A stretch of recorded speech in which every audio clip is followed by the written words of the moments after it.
Donc je m'appelle Ségolène et quand j'étais enfant, adolescente et jeune professionnelle, en fait, je ne croyais pas en Dieu, même si paradoxalement, j'avais envie de savoir si Dieu existait. C'est quelque chose qui est au fond de moi. J'avais envie de savoir, oui, s'il se passe quelque chose après la mort et si Dieu existe. Donc j'ai grandi comme ça, sans croire en Dieu.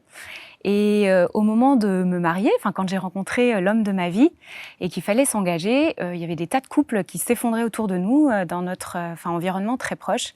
Et en fait, j'ai pris peur. Je me suis dit que le mariage, c'était en fait un énorme engagement. Et j'ai vraiment eu besoin de me préparer. Et donc, j'ai cherché sur Internet des préparations au mariage. Et en fait, je suis tombée sur une préparation qui était proposée par l'Église.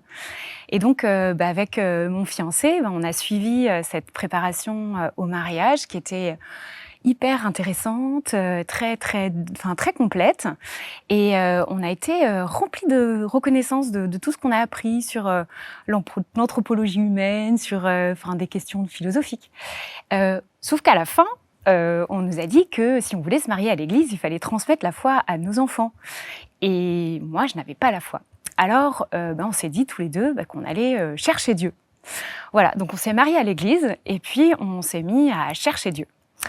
Un jour, on a déménagé et on est arrivé à Lyon. Et on est rentré dans un petit groupe de réflexion qui réfléchissait sur Dieu, qu'est-ce qu'un chrétien au travail, par exemple. Et le prêtre qui animait ce groupe a eu la bonne idée de nous emmener passer un petit séjour dans un monastère pendant un week-end. Donc on s'est dit, allez, ok, on y va. De toute façon, ça peut pas faire de mal de prendre un peu de recul. Alors donc je suis arrivée dans ce monastère et en fait dans le groupe il y avait vraiment une fille qui se disait chrétienne et qui était absolument détestable. Et je me disais, mais qu'est-ce que c'est que ça? C'est ça être chrétien? Enfin, si c'est ça, moi, ça me va pas du tout. Donc j'étais j'étais vraiment pas bien.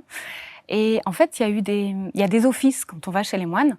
Donc je suis allée aux offices. Il y avait le chant des moines, donc j'étais vraiment touchée par le chant des moines et par cette ambiance paisible.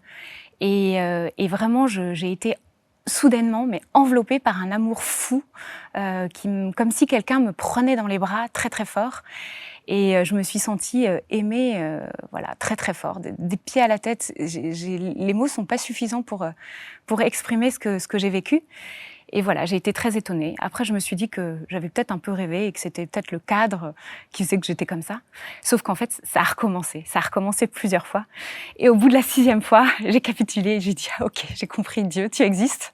Et en plus, tu m'aimes. Enfin, tu es un Dieu d'amour, un Dieu qui aime. » Voilà. Et donc, à partir de cette expérience, ma vie a changé. Je me suis mise à prier et j'ai dit, écoute, Seigneur, Dieu, puisque tu existes, moi, j'ai une amie qui n'arrive pas à avoir d'enfant. Donc, si elle tombe enceinte, je te promets, je fais ma confirmation. Et en fait, 1 mois et demi plus tard, j'ai croisé cette amie qui est venue me voir, qui s'est approchée de moi et qui m'a dit, chut, je suis enceinte de 1 mois et demi. Et ça faisait 1 mois et demi que j'avais été dans ce monastère. Et voilà. Et là, j'ai été vraiment retournée et je me suis dit, oh, zut, faut que je fasse ma confirmation. Donc voilà, je suis partie en chemin vers cette confirmation et j'ai été confirmée et j'ai reçu plein de cadeaux du Seigneur. Et depuis, ma vie a complètement changé. Je sais que Dieu existe. Donc, j'ai répondu à cette question que je me posais quand j'étais petite. Est-ce que Dieu existe? Et oui, aujourd'hui, j'ai cette certitude que Dieu existe et qu'en plus, il m'aime et il prend soin de moi chaque jour. Et puis, il y avait cette question surtout de l'existence de la vie après la mort, moi, qui me posait vraiment question quand j'étais ado, quand j'étais jeune pro.